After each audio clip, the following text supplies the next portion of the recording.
I'm KJ, and I play in a band called Chixdiggit from Canada. I'm Kevin Seconds. I'm playing a band called Chixdiggit. No, I play in a band called 7 Seconds, and we're from Nevada/California. We're a two-state band. Very nice. Yeah. So we're a two-state band too, because we have a member from California as well. Oh, that's right. That's right, Kepi. Yeah. And he's from. Okay, I won't even go into that history because it would take us all day. I don't mind a little Coles Notes version. Well, Kepi sort of has indirectly brought us together, even though I've been a big fan of Chixdiggit for years and years, and I've seen them before. Kepi Gooley is one of those guys that he tends to bring people of all walks of life together often. And he brought us together about an hour and a half ago. Yeah. That's the first time we met today. Look at this. Doing interviews together and enjoying the sun. Yeah. Pretty awesome. Like the toxic twins. Totally. a little bit healthier looking. Yeah. Well, that's really nice of you to say. Yeah. I'll be honest. Wait, are you calling me fat? Bro. Talk a bit about the struggles that you guys have gone through in recent years and why you're still expressing yourselves creatively, and the anger, the passion, maybe a little more anger in your case, but That's clearly a very angry man. Yeah. Everything. I want to break that camera so badly right now. I don't know. I think for me personally, just growing up, I guess I was sort of a weird kid, and I didn't realize I was a weird kid. I just didn't want to do all the things that my friends were doing.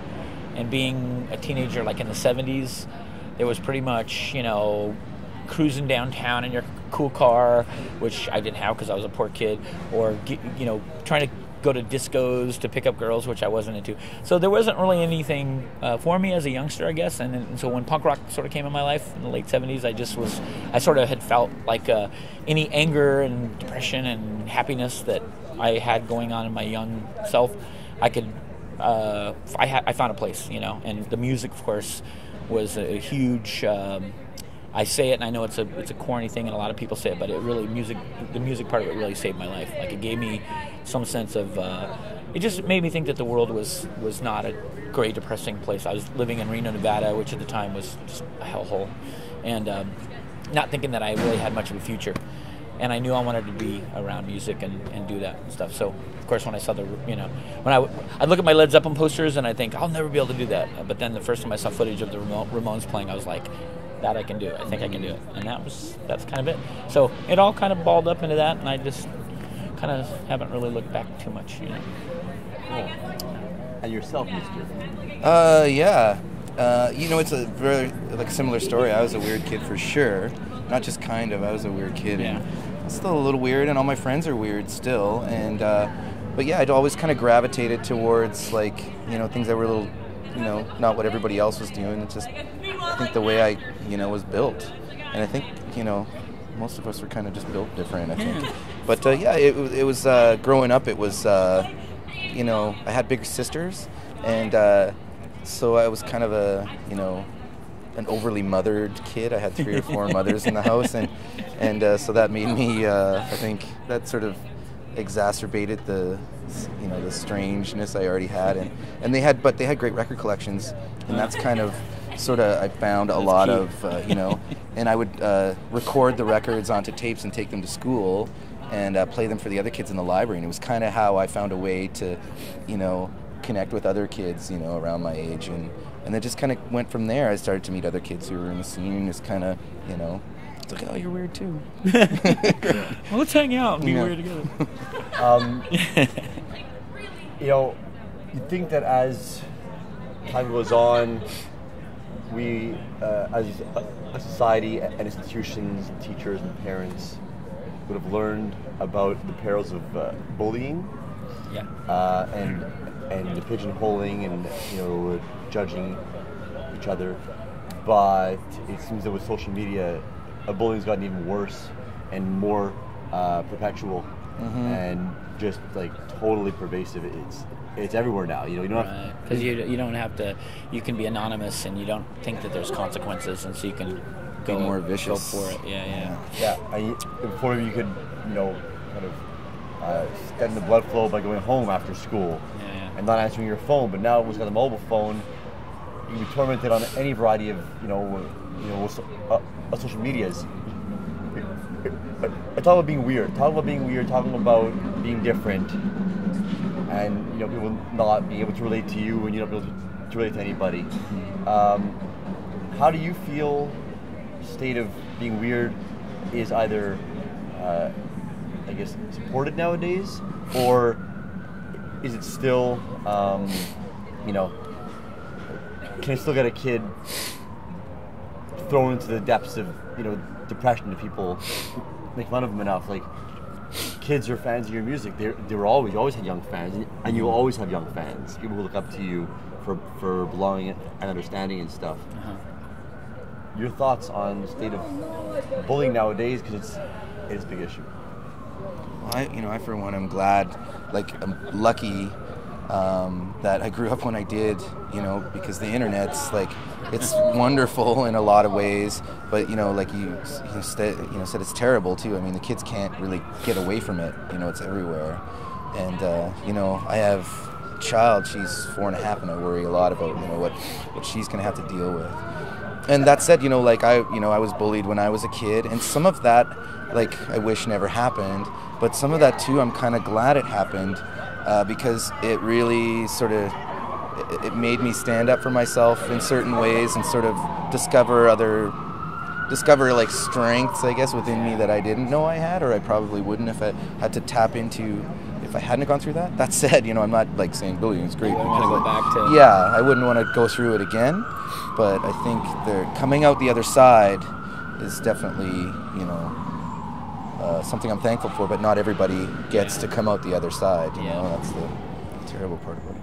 Yeah, that's what you just said is exactly my feelings on it. I would never want to go back and do it again. I got fucked with a lot, and I just always thought, because my family, I had so much support from my mother, and I was raised by a mom and my brother and sister, and I just always felt like we were fairly normal until I'd see the Brady Bunch on TV, and then I'd go, whoa, what kind of families live like that, But when you met kids who did live like that, and they looked at you as the weirdo or the freak or whatever, it was traumatic. But like AJ said, it's it also did help me develop my own sense of self, and I realized early on that I kind of had to be on my own sometimes, and I had to kind of get a thicker skin a little bit, and not everyone can do it, obviously, but it's just I think it's a lot of it isn't just unfortunately it's parenting. It's the way kids are.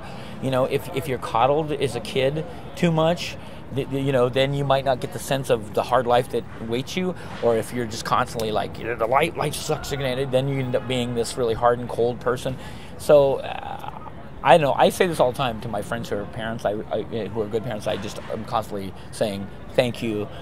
You're heroes, because you're raising good children and you're bringing good human beings out to the world, and you're not creating these monsters and stuff that are gonna But yeah, getting back to the internet thing, I think it was inevitable. It was going to happen, and it's a shame, and all you can do is just. I don't know. I think it's good that people speak out on it. I think it's good that there's an awareness, at least now, that it is huge, and that a lot of people are really, it's affecting people in horrible ways, So, and it's good for if musicians or artists or people that have somewhat of a name can talk about it or deal with it in their own ways. It's good too, because it gives people a sense that they're not just.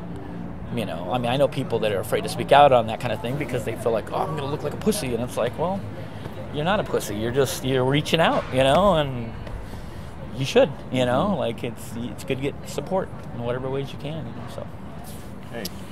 And another thing to add to that, another thing that the internet also, it brings the bad, but it also brings the good, and it's a lot easier for people to, get support and find other people who are going through the same kind of things, and that's kind of how punk rock worked for me, is that I found those people, and now it's kind of people who aren't necessarily in bands can find people that are like them as well. So well, and in the music scene, or the whatever you want to call it, there is a side that is a sort of a bully, being a band that's considered a hardcore band.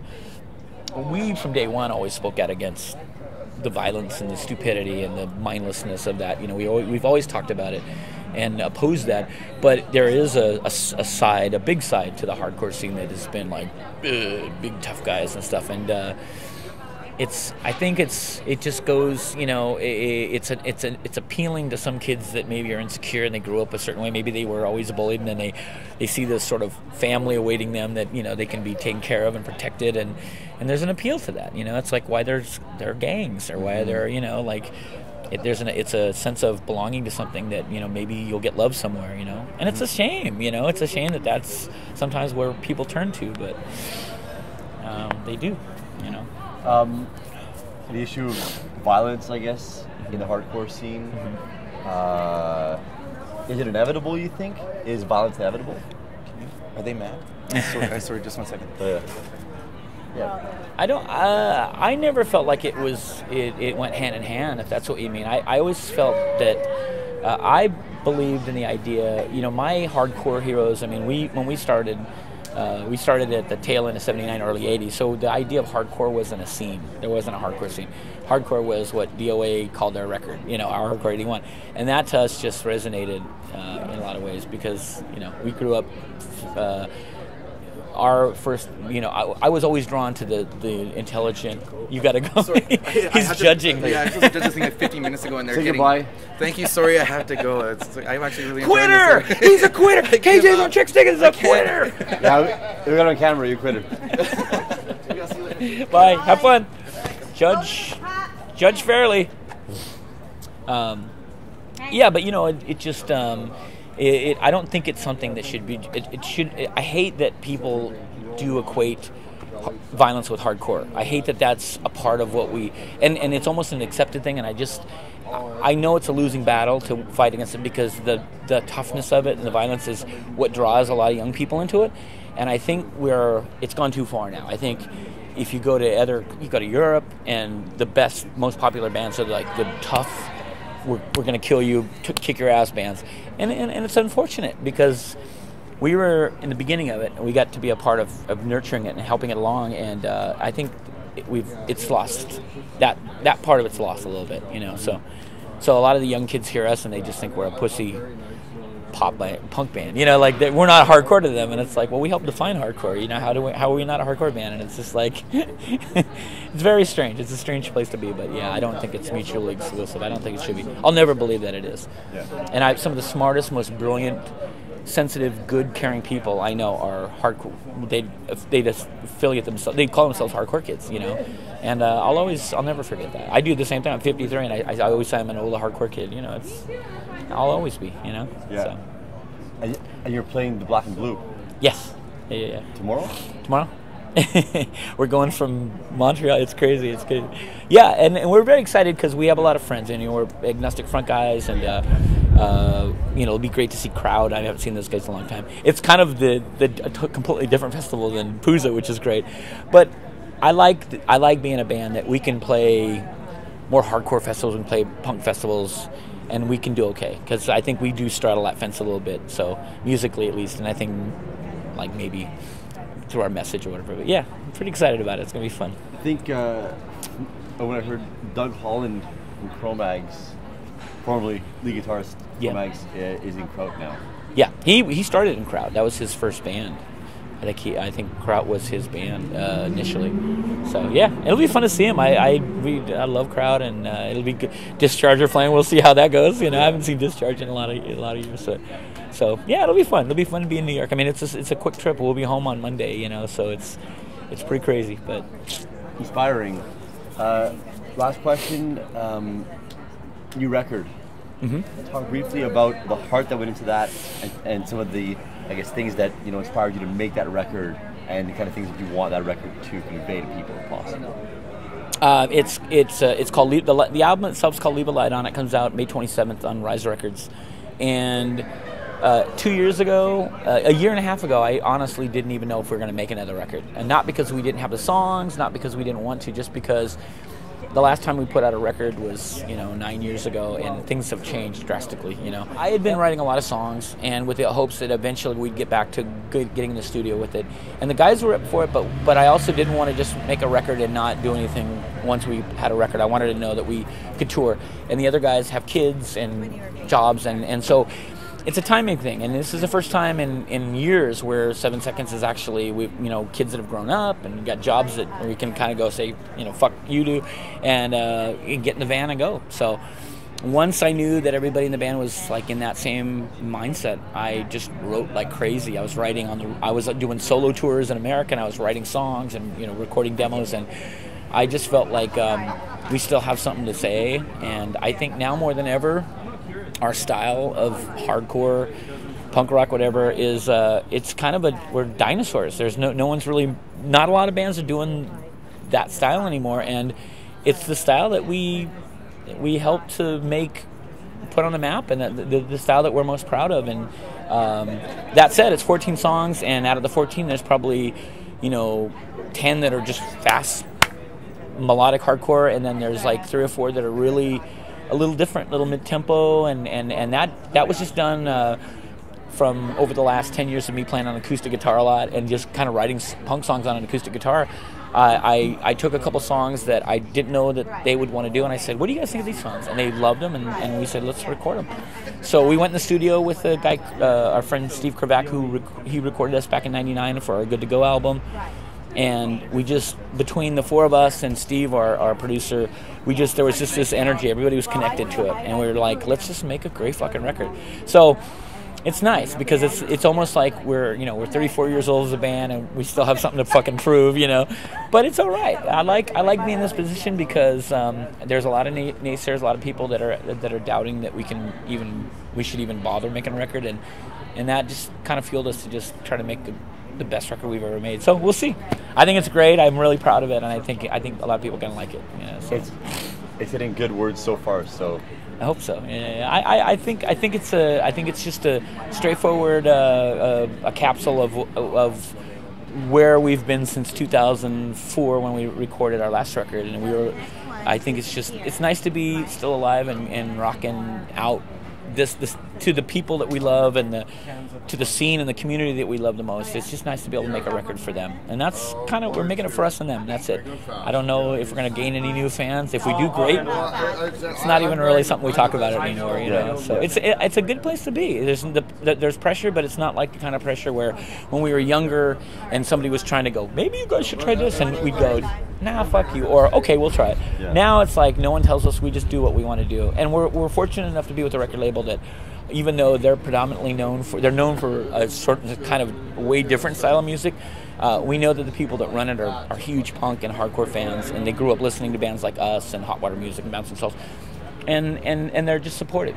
They're like, make the record that you need and you want to make, and we'll make it work, and they have so far. So it's been great. It's been really, really good. It's been a great experience, and nothing. I was going to knock on wood, but there's no wood to be. Concrete. We'll see. Yeah, we'll see. It is what it is, and you can't control it. Once it's out there, it does what it does. So.